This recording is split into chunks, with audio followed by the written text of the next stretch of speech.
the Ilyushin 76 will do 4 round of airdrop. This community has been cut off for a long time. All kind of planes fly here in South Sudan, joining all humanitarian mission. Whatever plane you found, they use it here. You are clear to go. Clear to go.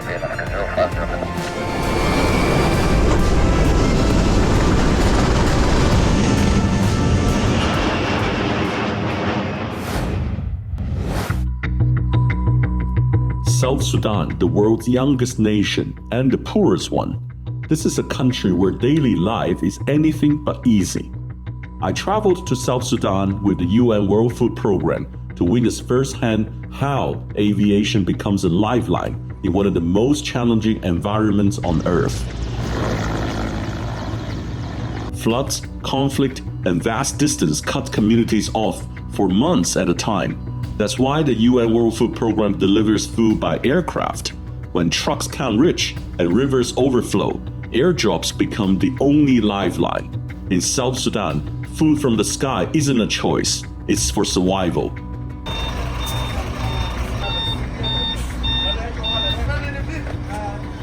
Here we are in the WFP food truck loaded with sorghum. These are the 25 kg bags of sorghum, triple packed for protection for our free fall from the aircraft. Yeah, because during the impact with ground, the aircraft descends and does the drop from around 400 meters above ground. So during the impact, normally the first bag is destroyed, while the second, third, or fourth, if necessary, keep the integrity of cargo. I just try to see if I can lift this up because, whoa, it's quite heavy, honestly. Wow. Ooh, I can barely lift this up. This is probably 50 kilo in here. This is heavy stuff. Wow.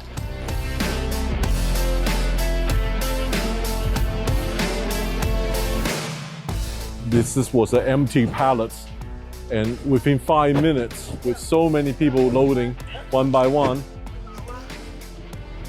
it's taking shape now.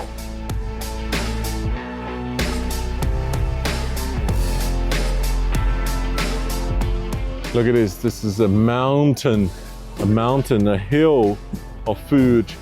Now just tied up the upper end, ready to go.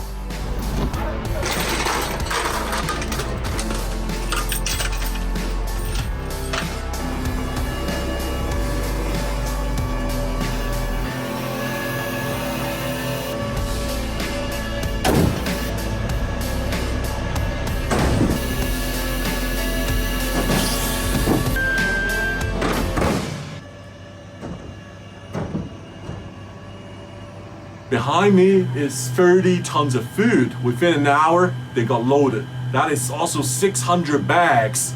Tomorrow, they're gonna fly and getting airdrop down the ground. So follow the flight tomorrow.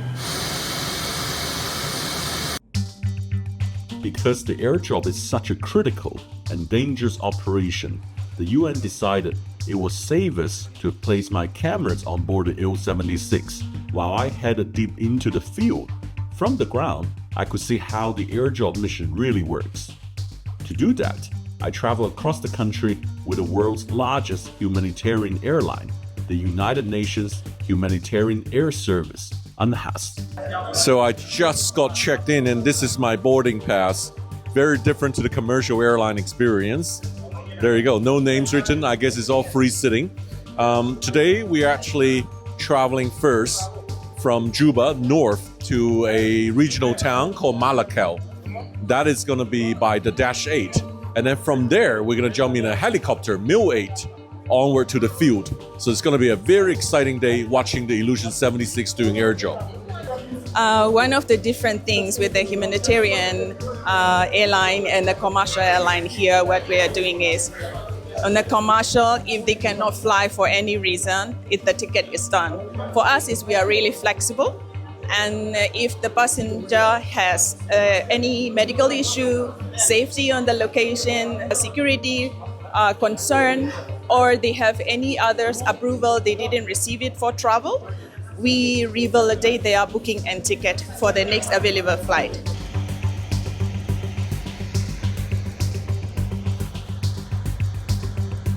The aircraft behind us is the one that's taking us to Malakal today. You would see cargo being loaded. Those are all the humanitarian items brought by the NGOs, by the UN agencies, and some personal luggage. Of course, we will do luggage verification when passengers come. And that's the second one you would see flying today to the east of the country. Different route, so also being prepared. You see cargo being checked before loading. Here you see, yeah.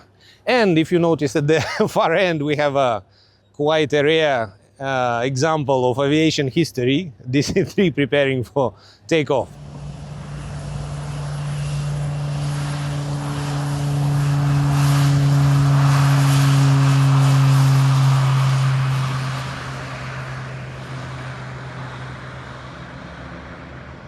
Wow, that was yesteryear aviation, Samaritan Purse, DC-3 flying out of Africa. Wow, I'm speechless. It's so beautiful to see the plane glide up to the sky. It's so quiet. Amazing. All kind of planes fly here in South Sudan, joining all humanitarian mission. Whatever plane you found, they use it here.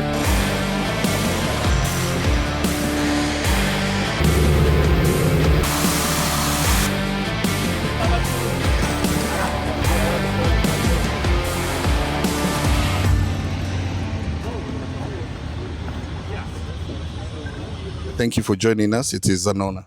My name is Captain Peter Wanjie. Assisting me is our senior first officer, Tahir Mohammed. In the back, we have our cabin crew who will be taking care of your safety. Her name is Naila Mohammed. For added safety and security, we also have our engineer, Ken. Today's flight is taking us from Juba to Malakal. Flight time from here to Malakal is going to be 1 hour, 30 minutes, and we'll be cruising at 18,000 feet above mean sea level. The temperatures are a bit hot. It might be slightly bumpy in the climb. However, nothing to worry about. This is the dusty season in South Sudan. So we have a few threats here. We have to watch out for birds and other traffic. Ciao, bye. Okay, see you this afternoon. Ciao.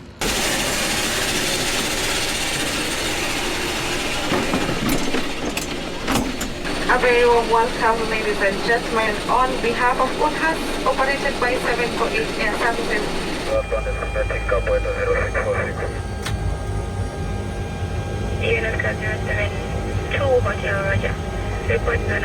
I came to South Sudan because I want to see the Ilyushin IL-76 performing airdrop of the food and the humanitarian relief. But surprise, I am now flying on a humanitarian flight in the world's biggest humanitarian airline to go out to the field to see all of that. So by surprise, I'm discovering a very unusual humanitarian airline operation.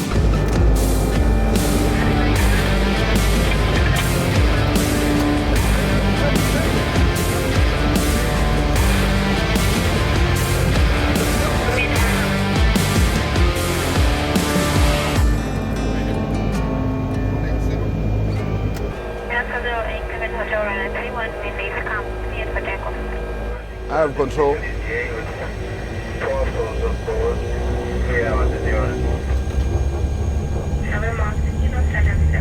Set takeoff power.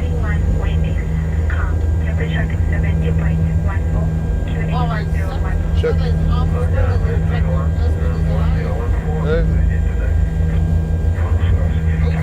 Check.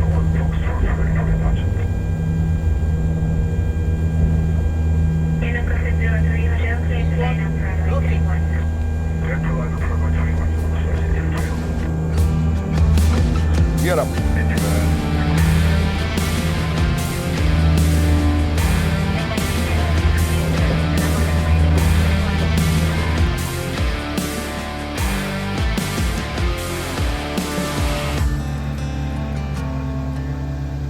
Currently we are cruising at 18,000 feet above mean sea level en route from Juba to Malakal. As you can see on the iPad here, we have some allocated white boxes like here. Due to some of the tension in this country, this is a no-fly zone. We are not allowed to fly within this area. So we'll keep away from it and then go into Malakal.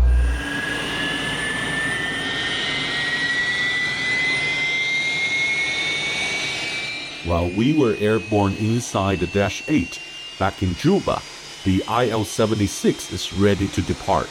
Listen to the beautiful sound of the solar wave engine.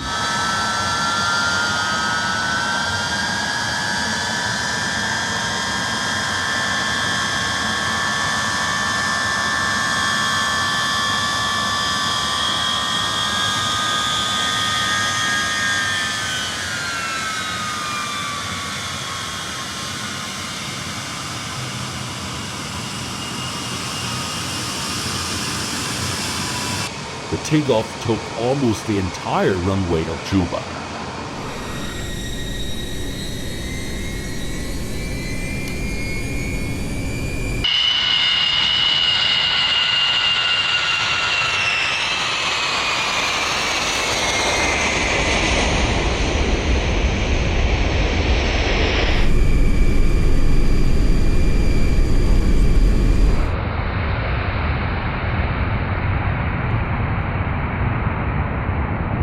In the countries like South Sudan, where aviation infrastructure is not developed yet, and there may be no management of air traffic in the deep field locations, we as WFP take over the role of training people on the ground to be our focal points. So we provide them basic aviation fundamentals training to be able to feed us back with important safety information for the flights to come.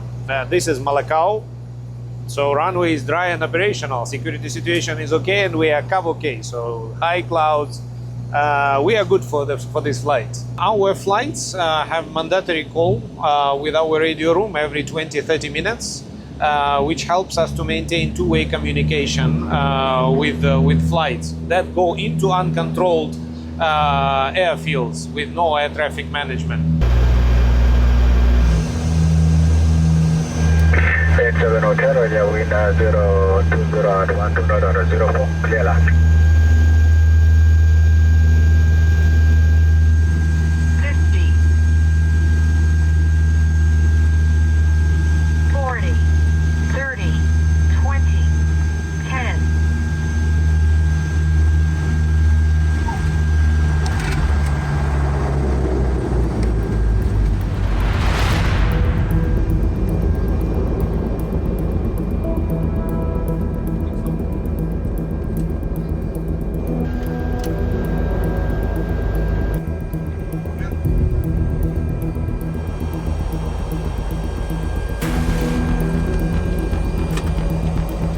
So we just landed in Malakal, and shortly before the touchdown, you saw a large body of water.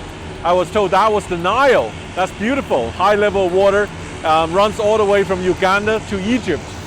Now, on the ground here, you can see there's a Milway helicopter waiting for us. That's exciting.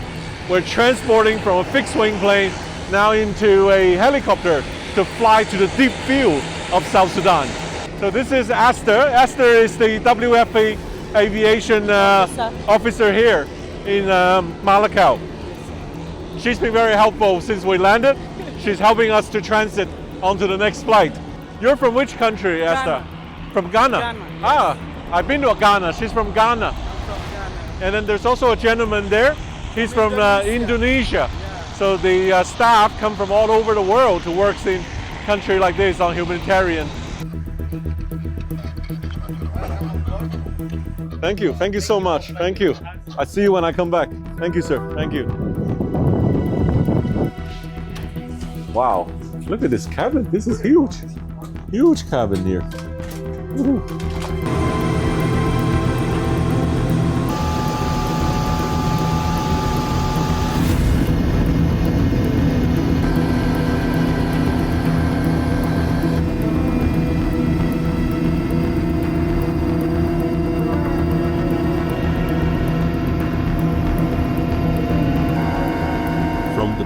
Helicopter, I had a good view of the countryside. Roads disappeared, village became islands, and the entire regions are swallowed by water. What should bring life instead brings isolation. When the ground is gone, the only way in is from the air.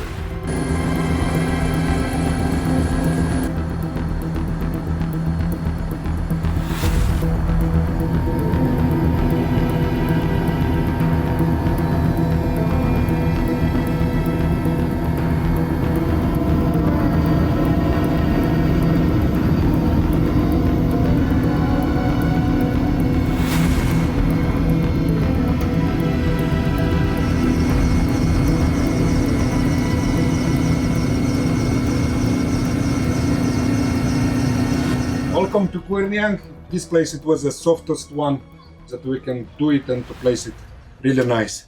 So please, you can, according to your schedule, we will wait you here on the helicopter. Я сейчас покажу. Я, кстати, Wow. попробовал связываться.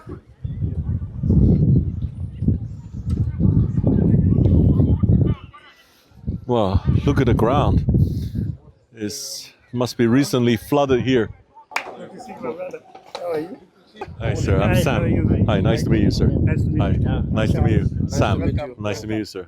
Look at the distance. There's probably thousands of people came out to seeing our helicopter landing. But you can see here people crossing. See the water spread it around the villages. So this must be a really difficult place for road or ships to reach. This is why they use the most expensive form of delivery from air delivery, dropping down. So we're looking forward to see the Ilyushin 76 dropping the food for all the humanitarian relief. All the people of Baghdad are very happy for your visit. We really appreciate. Hello, sir. It's a pleasure. Thank you. I welcome the Hello, Baghdad sir. County. Nice to meet you. Hello. Nice to meet you. Visit. It's beautiful. Very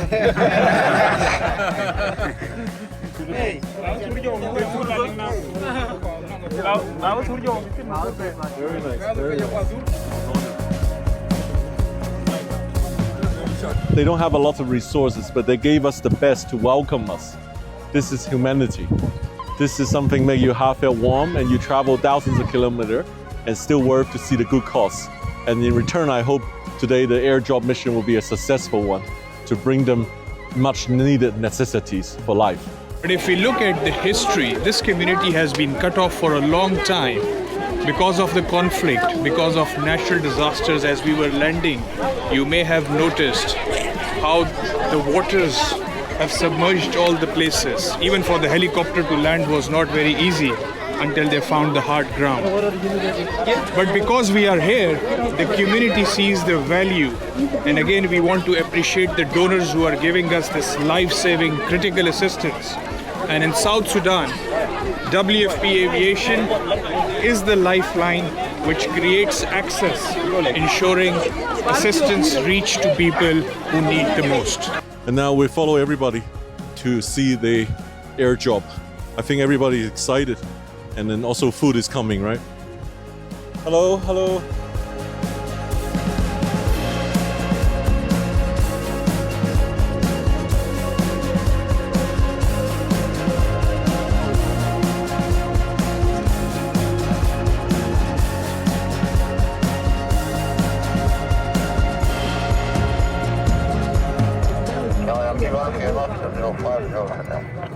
UNHAS 50 Hotel, this is Quiryang Golf. Good morning, welcome back. Good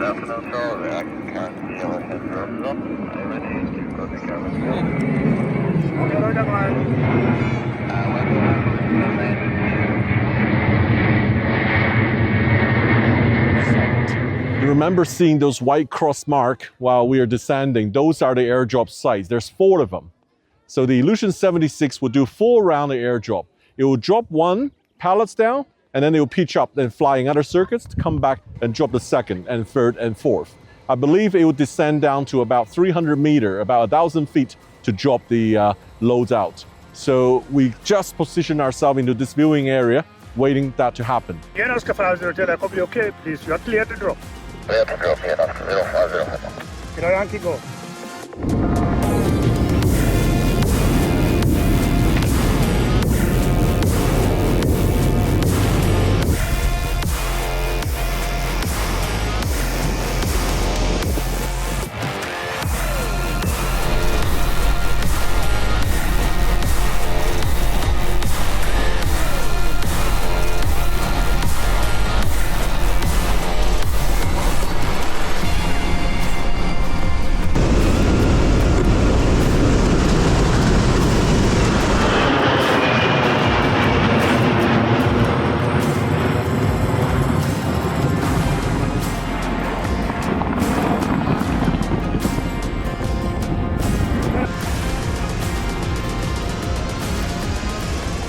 During an airdrop, every movement is carefully controlled.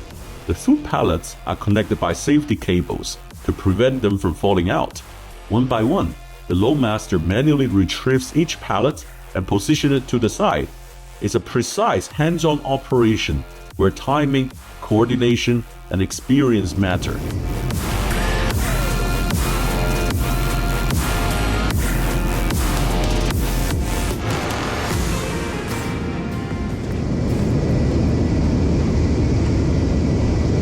You are clear to drop. Clear to drop in, 050.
Please confirm drop complete.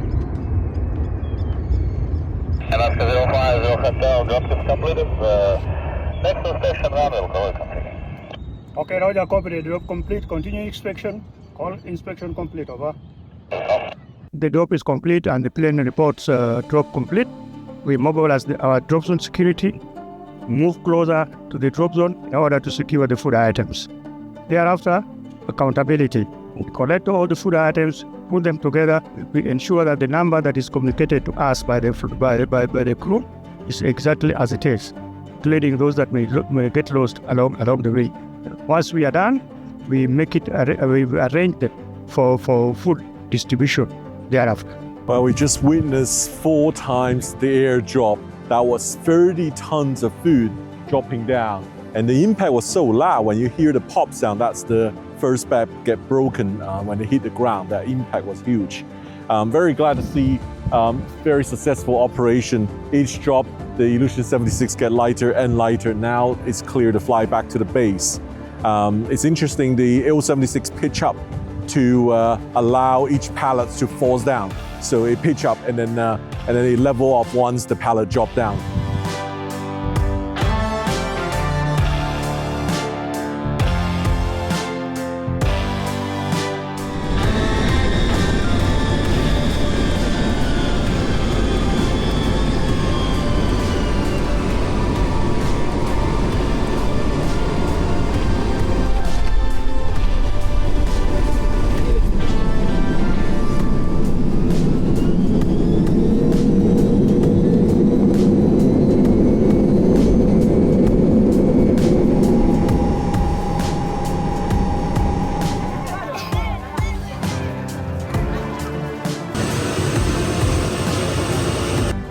On the way back by helicopter, I could see it clearly.